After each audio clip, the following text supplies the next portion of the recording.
Welcome back, Paul's Yard Walk. Now, as I mentioned in the last episode, I haven't been doing these very late. I did a dozen or 14 or something episodes of this a year or two ago, and then I kind of got in the habit of not feeling like doing them and kind of stopped. And so some of you that might be watching this don't know what this is. I call this a yard walk because basically what happens is I take you on a walk around my yard, and I talk about whatever things I happen to see. And there's some seasonal stuff.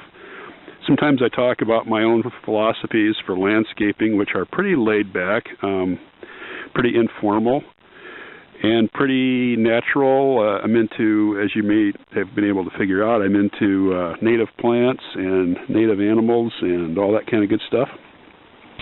So I'm going to just do a second episode here. It's a warm day in April. It's supposed to hit 80 degrees today, which is unheard of for the Pacific Northwest, Puget Sound area.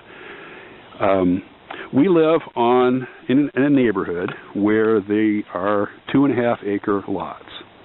And you can see, like, for example, there's a neighbor's house through the trees, and sometimes in my videos they have some chickens in a coop back there. Sometimes you can hear some chickens.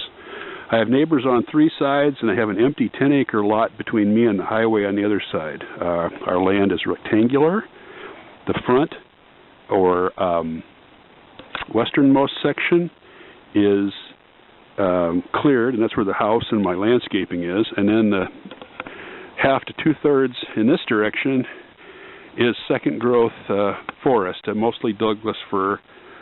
There's some red cedar. There's a red cedar here in front of us. I'm walking toward it right now.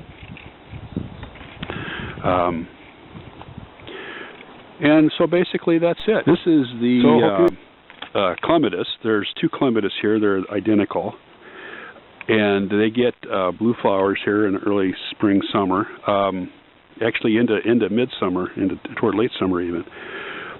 These are the kind. There's 2 kinds of clematis. Well, there's 3 kinds, but the 2 primary kinds that you care about are whether you have to cut them back or not. And these are the kinds that I believe are supposed to be cut back. So every year I come in here and I clean this off and cut them back. I could cut them back almost all the way to the ground, but I don't. I usually leave them about 3 feet or so high. And my reason for doing that is it gives them a head start in the spring on the slugs. We have a slug problem here, and anything close to the ground is a little easier for the slugs to get to. So, but you can see these have already started now, all the way up to here. They'll cover this whole arbor. Will be covered in not too many more weeks, because they're almost this particular branch right here, which is sticking over the top, was about here 2 days ago. So it's grown, it's growing 6 inches to a foot a day. Talk for a minute about bird feeders. One thing, bird baths. Make sure that you dump the bird bath out and put in fresh water every couple of days.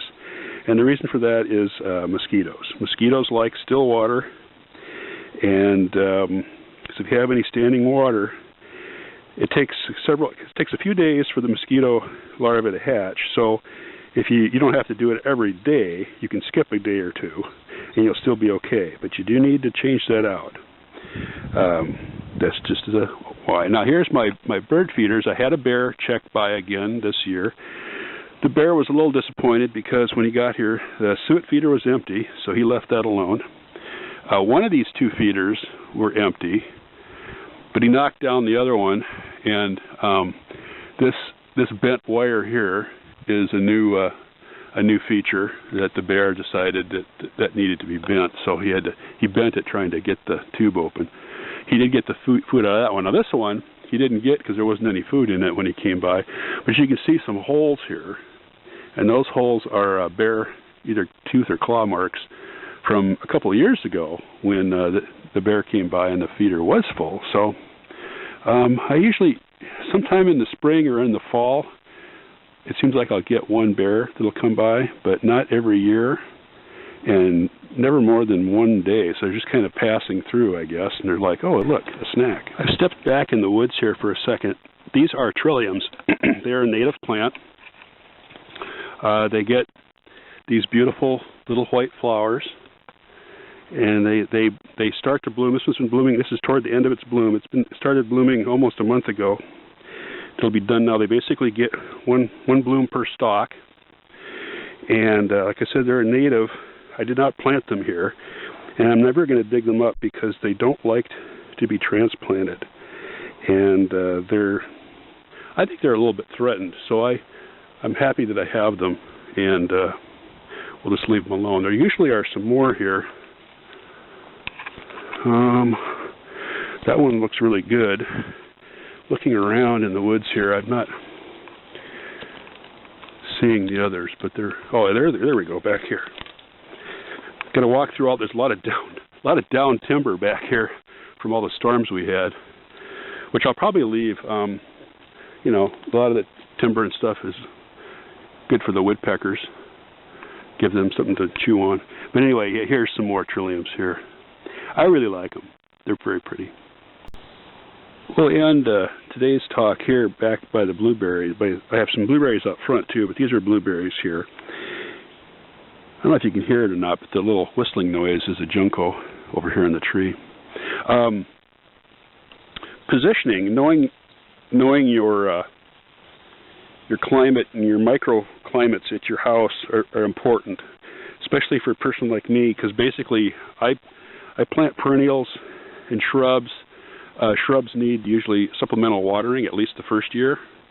They're in the ground, and then maybe only during the hottest, driest parts of the year, which around here is basically August.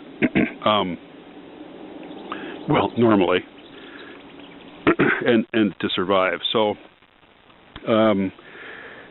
knowing I plant things in the right position, leave them, and then if they live, great. If they die, oh well. You know, it's not like I'm going to baby them. The reason these blueberries are here is because in this direction I'm looking, that's west, and that's south. So this spot back here gets afternoon sun, so it gets a hot sun.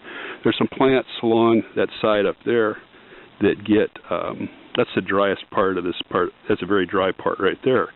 Over here, where the hostas are, not hostas, oh shoot, I forget. Anyway, over on this side of the yard is more shaded, so those are the plants that are a little more shade-loving. I had a little tough, now I got here's some blueberry flowers, they're little umbels, right there. These blueberries aren't doing as well as I would have hoped. I didn't give them enough good soil when I planted them here.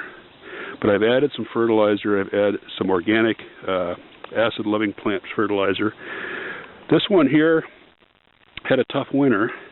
These branches, they're coming back. They're leafing out. But these branches are all broken off. And I think either we had those bad windstorms, either a big branch came down and smashed them and we already moved it out of the way, or the deer came through and tromped on them. I'm not sure which. Some of the blueberries are evergreen. This one's an evergreen one. It's got these flowers actually are kind of reddish rather than the whitish, so it's kind of cool. But anyway, the reason I stopped by the blueberries wasn't to show off these pitiful blueberries, but it was to just talk about microclimates. The sun, how much sun you get, what time of day you get it, different times of year, whether a section of your yard is wet or dry, whether it's sheltered from a cold wind, all those different types of things up against the house, whatever. All those types of things are important as far as siting and having a shrub that survives. So like I said, I'm going to end that here for this time, and I'll probably talk to you in a month or so.